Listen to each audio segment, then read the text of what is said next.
Hello, in this video I'm going to talk about hematopoiesis, but mostly I'm going to talk about red blood cells. But first, hematopoiesis.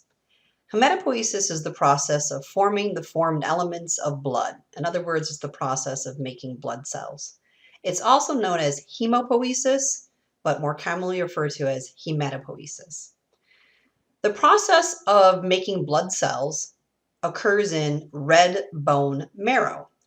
So red bone marrow is found in our sternum, ribs, scapula, in our skull bones. It's found in our hip bone, and it's also found in the spongy bone of our proximal femur.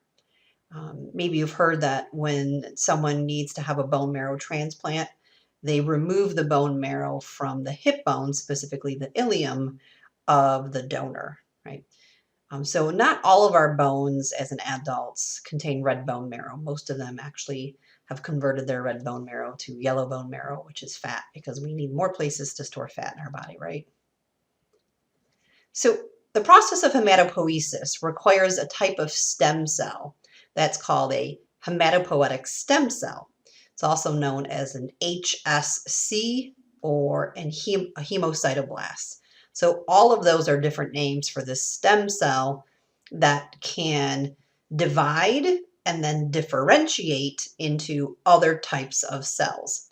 So our hematopoietic stem cells are actually among the most powerful stem cells in the human adult body, right? Because they can turn into any of the various leukocytes, they can turn into erythrocytes, and they can turn into platelets too. We're going to talk more about hematopoiesis when we look specifically at erythropoiesis, which is the process of making red blood cells. But before we get there, let's look at erythrocytes or red blood cells in general, starting by looking at the structure of a red blood cell. So a red blood cell has a very specific shape. Okay, it's said to be a biconcave disc. So in the picture here, you can see it kind of looks like a donut, but there's not a hole in the middle. It just kind of gets flatter in the middle, really. So this biconcave disc means that the red blood cells are really plump at their outer edges, but it gets very thin towards the center. So thick at the edges, thin at the center.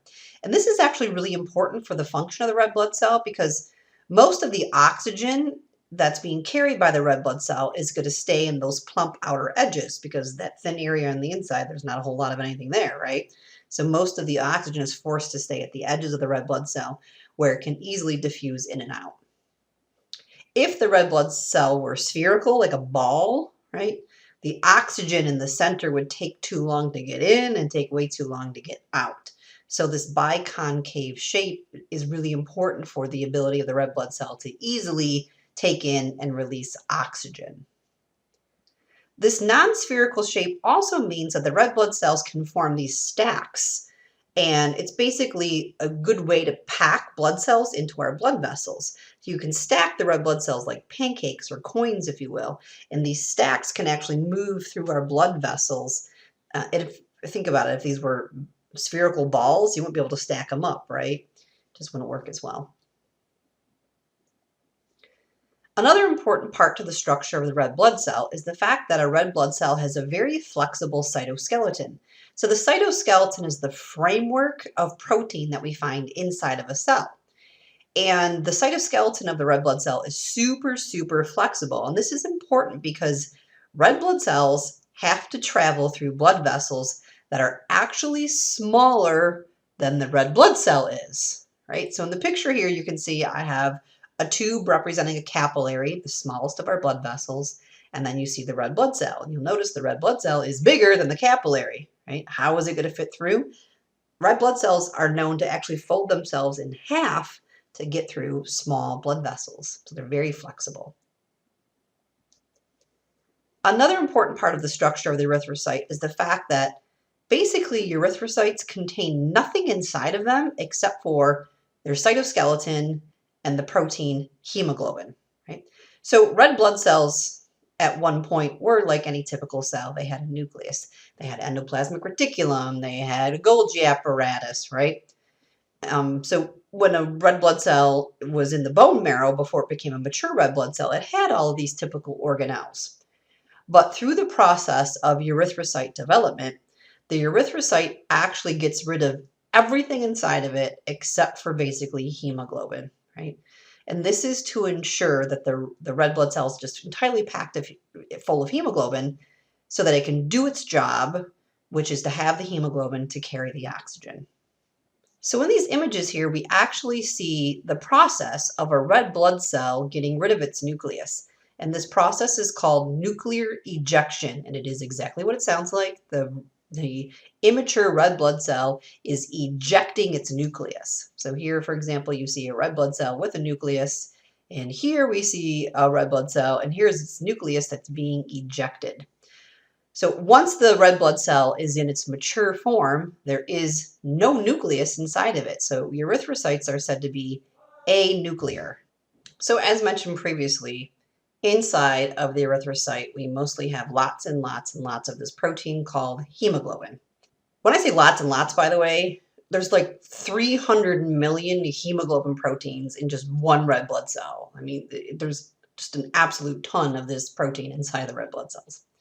So the hemoglobin protein is actually made of 4 polypeptide chains, or 4 chains of amino acids. And these 4 separate chains of amino acids wrap around each other to form the final structure of the hemoglobin protein itself. Each of those 4 polypeptide chains that is in the hemoglobin, each contain its own heme group. And the heme group is the portion that is going to contain the iron molecule. Right? So on the picture on the screen, the colored tubes, those are representing the polypeptides that make up the hemoglobin protein. So they have names like beta chain 1 and beta chain 2 and alpha chain 2 and alpha chain 1. So those are chains of amino acids, and you can see how they folded around each other to form, that's just one hemoglobin right there in that picture. And the things that look like pineapples with a cherry in the middle, those are the heme groups. Now, the other picture that we see is the actual organic structure for the heme group. And I know you guys love your organic chemistry, so I knew you would love to see the organic structure of the heme group. Mostly I'm just showing it to you so you can see what's right in the center, the cherry in the middle. Fe stands for iron, right? So this is going to be the iron. So each of these little red cherries is a single iron. So 4 irons on one hemoglobin protein.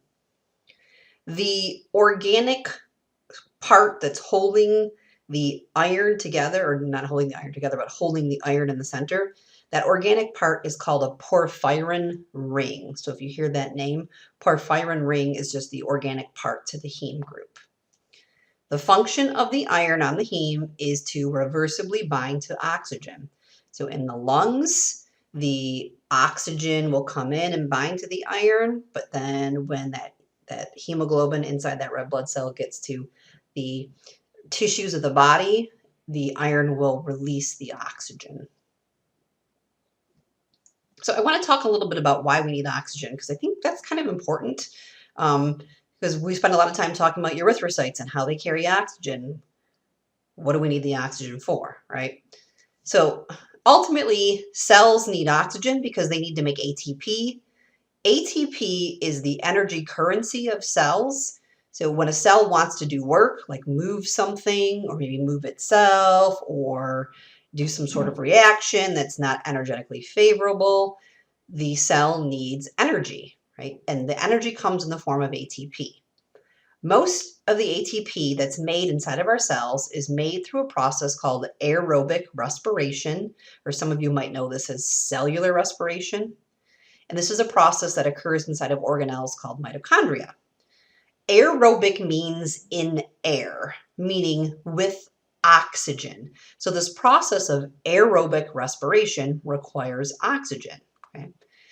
So in order to do aerobic respiration, the cell is going to need both oxygen and glucose or some other type of nutrient. So using the oxygen and the glucose, ultimately the cell can then make ATP, but it also makes, as a byproduct, as a waste, carbon dioxide, right? So the cell can use the ATP to do the work, but it has to get rid of the carbon dioxide. Carbon dioxide is dangerous. It can affect the pH of the cell. It's got to be removed from the body. We have to exhale it. And what's kind of nice about this slide is it kind of shows you how closely tied together the circulatory system is with the respiratory system, right? So they're going to have to work very closely together. So I kind of skimmed over this in the last slide, but I wanted to mention it again. Hemoglobin is actually able to transport both oxygen and carbon dioxide. We'll talk a lot more about this when we get to the respiratory system section of our class. I also wanted to mention that the hemoglobin inside of our erythrocytes is actually a really good buffer, right? So inside of our blood plasma, so outside of the red blood cell itself, we have bicarbonate, which is a really good buffer. Inside the red blood cells, we have a really good buffer in the form of hemoglobin protein.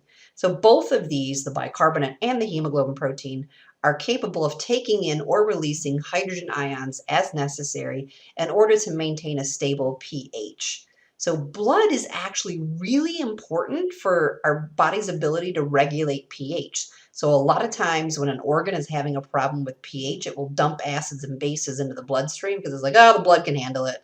The blood's got hemoglobin, the blood's got bicarbonate, it'll take care of it. And often it does, right? And if the blood can't handle it, then don't worry about it because, as you'll find out later in this class, your respiratory system and your urinary system are there to back you up too.